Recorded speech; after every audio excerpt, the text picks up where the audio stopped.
muito louca essa história, jovem. Isso significa que há algum tempo atrás existiu uma filosofia nazista nesse lugar. E eu até então fiquei pasmo, né? Faz parte da história do mundo.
A origem, certo dia estava eu e o empregado tratando dos porcos.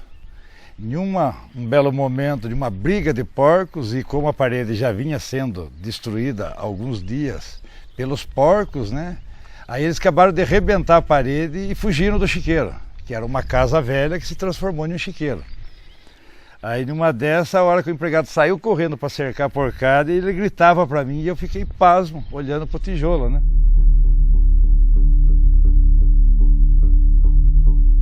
Um belo dia que a minha enteada estava tendo uma aula de história, ela comentou que na propriedade dela, no interior, tinha tijolos com a swastika nazista. Até então riram todo mundo, né? Aí na outra semana ela levou um tijolo. Na mesma semana o professor Sidney veio para começar todo esse inventário para chegar onde chegou hoje.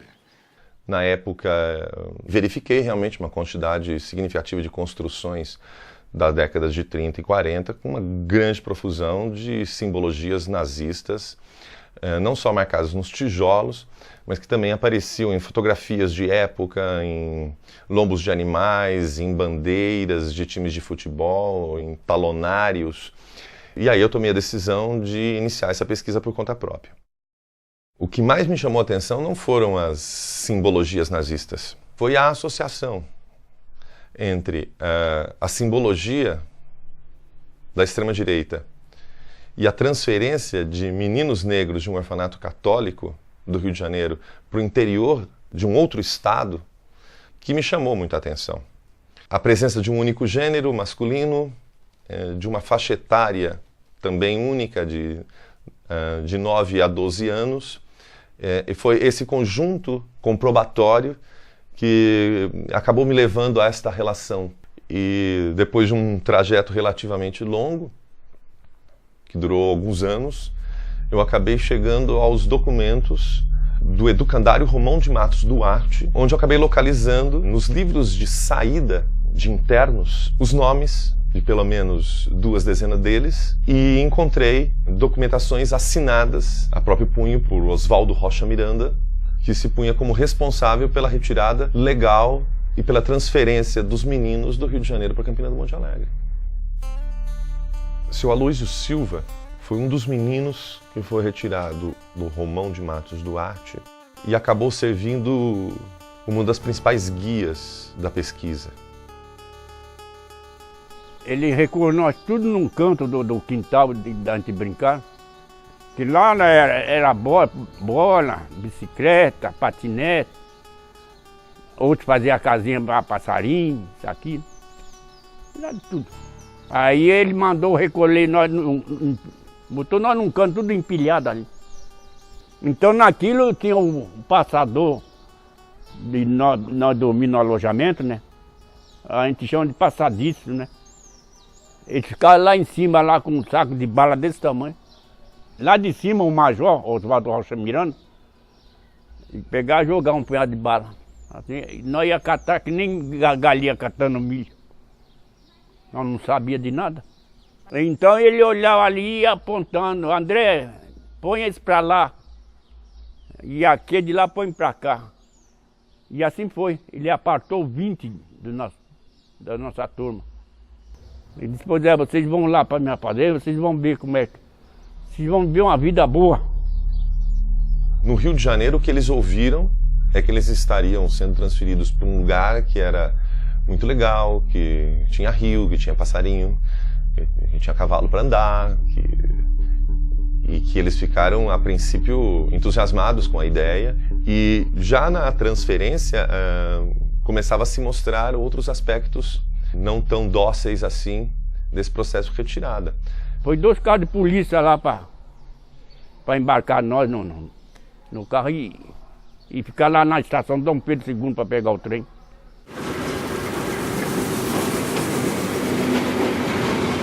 E a estação Ermilo, aqui que chegou os meninos. Eles vieram de trem até essa estação, aqui eles desceram, foram colocados em um caminhão e levados até a fazenda, né? Quando chegaram aqui, eles viram que era só mato, então eles simplesmente queriam voltar. E ao chegarem, rapidamente foram submetidos a práticas de trabalho acompanhando o ritmo dos adultos. E por isso os relatos também de castigos, de uso da força, das ameaças. Já tinha 400 arqueiros localizados lá, já separaram para eles juntaram com nós, e daí nós ficamos tudo junto aí para uso e fruto. Só trabalhar para eles e mais nada. Carpir, arrancar praga de campo e tudo aí. A mão da gente chegava a sangrar, que não ia para a escola, não podia nem escrever. Usou a gente ali, porque a gente era... porque não tinha pai nem mãe, não tinha com quem socorresse, né? Então é isso aí. Virou escravidão. Vários fugiram. Vários fugiram. O seu Argemiro foi um dos meninos que fugiu, não foi o único. E acabou em Foz do Iguaçu, onde ainda vive e onde tem filhos e netos.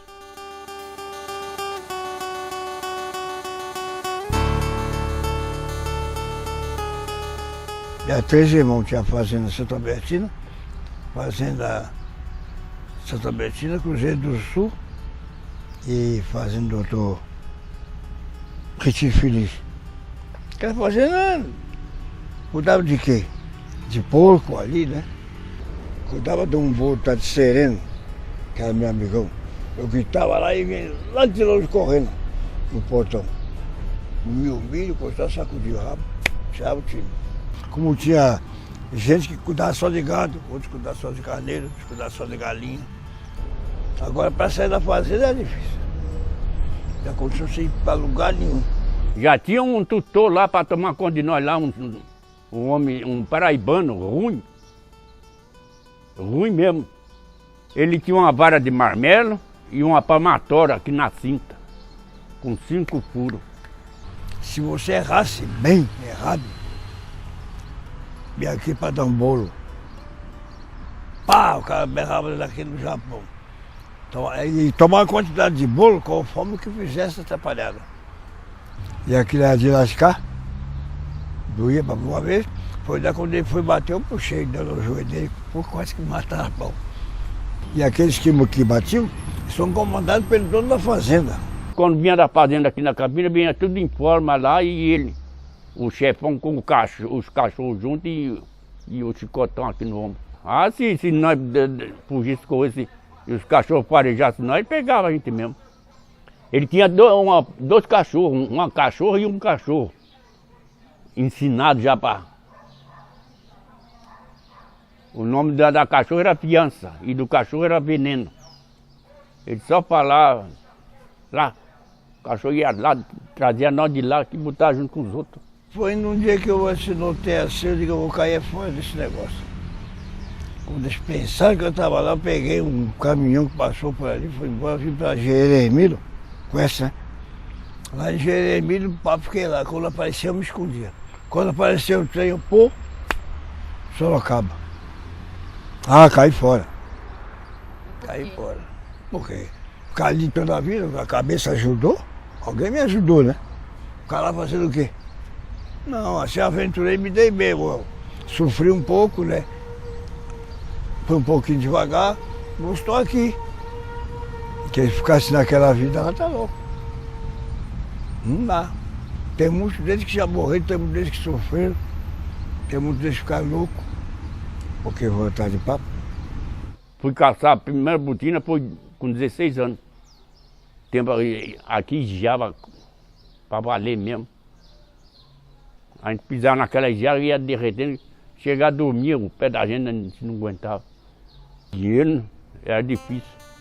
Esse negócio de dinheiro não existia naquele tempo. Se existisse, eu não estava nem lá, né? Eu pegava o dinheiro. Não existia dinheiro. Eu conheci diversos deles, eu conheci muitos, como o Aloysio, o Dois. E até se falava assim que eles não tinham salário. Mas eu tenho assim, gosto até de esclarecer isso, porque tinha assim uma moeda lá, um vale, que tinha o nome de Boró. E daí então eles compravam o que queriam, doce, bala, né? Que depois esse contador, ele ia até a campina e procurava o dono da venda e dizia assim, quanto tem de vale da fazenda aí? Quanto tem de boró? E daí o comerciante somava, lá tem tanto, ele dava o cheque, o pagamento e trazia os boró para a fazenda para continuar repartindo novamente. Então eu acho que esse era o dinheiro deles, né? Era o salário que eles recebiam. Quando chegamos aqui, o fardamento do entregalime era uma calça branca, uma camisa verde com um emblema aqui e outro aqui. Fora verde, era verde, negócio de alemão. Só para vestir sábado e domingo. Para dia da festa da fazenda, que vinha os fazendeiros, que era 3 fazendas. O baile que fazia, o doutor Sérgio fazia dentro da cocheira do gado lá, o gado acostumava, porque quando era dia de levar na exposição não dá trabalho. Isso aí, ó. Essa marca aqui, ó. Era o emblema do nazismo. Sabe disso, né? E aqui nenhum deles tiveram documento. Eles eram chamados por números. Na primeira turma, o meu número era 7. Daí foi por escala, tamanho. Aí fui para 23. Nunca era chamado Aloysio, seu Aloysio. O 23, o negro, o 23. Era o termo que usava com eles. Encontrava sinal e... Era um sinal, é. E não era proibido não, depois foi com o Getúlio Vargas proibiu, né? Essa noção do alemão na época, lembra, né? Era bom dia. Como é que fala bom dia? Tá dizendo não, e. A presença da simbologia nazista na região e a presença do integralismo na região não podem ser simplesmente confundidos, mas se deve perceber também os pontos de contato. Otávio Rocha Miranda, Oswaldo Rocha Miranda e Renato Rocha Miranda fizeram parte da Câmara dos 40 da AIB. Sérgio Rocha Miranda, que nos anos 30 e 40 era proprietário da Fazenda Cruzeiro do Sul, não aparece nas documentações da AIB, mas era assumido nazista. É na fazenda dele, na Fazenda Cruzeiro do Sul, que foram encontradas grandes quantidades de simbologia nacional-socialista alemã.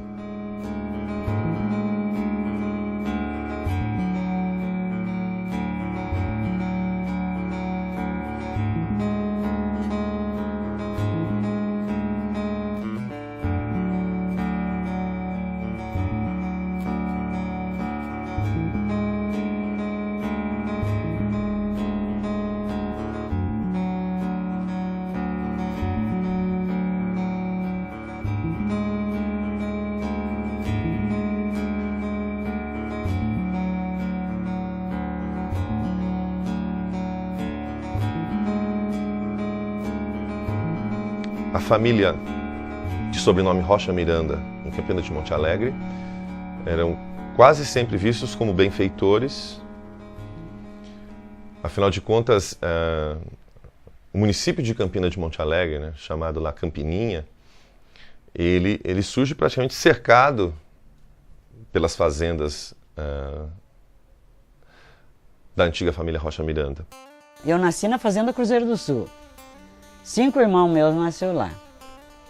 Daí viemos embora, daí ficamos pra cá. Era muito animado, uma fazenda que parecia uma cidade.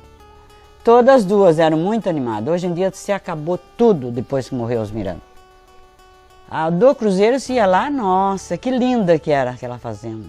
Lindo, lindo. Coisa que eles faziam todos, as casas, as cocheiras, tudo eles trouxeram a cópia do Rio, né? Que eles já tinham casa lá no Rio. Eles fizeram tudo igual que era lá. Então ficou uma coisa diferente para cá, ficou muito bonito. Ficou muito bonito para cá. Eles aí ajudaram a fazer o ginásio, clube, essas coisas. Tem a placa dele aí. Então aquela rua principal é Renato Rocha Miranda. Eles eram umas pessoas muito queridas para cá. Eram muito bons, então todo mundo queria bem a família do Miranda. Era muito alegre. Mesmo esses meninos que vieram do Rio de Janeiro que eu conheci, a gente não sabe a vida interna deles. Eu não posso contar assim o que eles passavam, como que era a vida dos órfãos. Mas eles tinham a escolinha deles, né? E o time de futebol, tinha a banda, né? A gente via assim, aqueles animais de raça, né? Aqueles touros, cavalos, que ia para a exposição também. E tudo até da fazenda Cruzeiro do Sul com a marca, com a swastika do tijolo, né? E a gente via, achava bonito e não entendia nada sobre isso, né? Eu fui ridicularizado quando comecei a comentar isso. Me chamaram de tonto, bobo, louco, de querer se aparecer, isso e aquilo. Não, muito pelo contrário. Eu queria saber o porquê que isso veio para aqui. E hoje está comprovado. Existe seu Aloísio, que é uma testemunha incontestável, em perfeitas condições mentais e de saúde, para falar, e tem falado, abriu o coração mesmo, né? Seu Aloísio ficou nas fazendas dos Rocha Miranda até a sua, entre aspas, na palavra dele, liberação. Os traumas foram marcantes pelos acontecidos na infância. Teve uma vida marcada pelo alcoolismo até a terceira idade. E foi somente na terceira idade que o seu Aloísio começa a reconstruir-se emocionalmente em relação aos traumas do passado. Na verdade, até que esses que estão falando, nem triste e nem alegre. Eu esqueci desse lugar, para mim não existe. O senhor Jamiro, por um caminho diferente, depois de ter morado alguns anos nas ruas da cidade de São Paulo, quando da eclosão da Segunda Guerra, viu por bem se alistar na Marinha. Em Sorocaba fiquei engraxando, era jornaleiro, até arrebentar a guerra. Arrebentou a guerra, me apresentei. Escutei o repórter, essa Marinha está precisando de voluntário que o Brasil entrou em guerra, é comigo. Para morrer, eu vou morrer lá. Já morri engraxando. O cara disse, você está ficando maluco, estamos nós aqui engraxando esse troço aí. A guerra totalmente eu não fui direto, né? Mas fui dar a patrulha no navio. Portugal, França, Toulon, Ilha da Madeira, nos Estados Unidos, tudo por aí. Então a gente dá a patrulha ali à noite, porque o alemão estava meio abusado, né? Submarina, que é esse troço lá. Aí tinha capitão de esporte aqui, precisava de um taifeiro para ser equipe comandante. E quando falou Foz do Iguaçu, vim peleando, mas vim. Larguei tudo que tinha lá, digo, eu vou. E vim. Quase 2 meses para chegar aqui, mas cheguei. E eu fiquei sabendo tudo isso agora, né, há pouco tempo, porque ele nunca contou da infância dele, né? Mas porque o tempo foi passando e ele foi esquecendo, na realidade, das coisas do passado. E eu percebi que ele teve assim a vida proporcionou para ele fatos melhores depois que ele veio para Foz do Iguaçu, onde ele passou a conhecer, criar uma família na verdade, porque foi criado fora da família. E quer regressar, digo não. Mas que não tem nada, pode não ter nada que tá bom. Que não adianta, você já viu tudo. Nasceu no Rio de Janeiro, conhece o Rio, conhece São Paulo, conhece um pouco da Europa, vai fazer lá o quê? Fica onde está.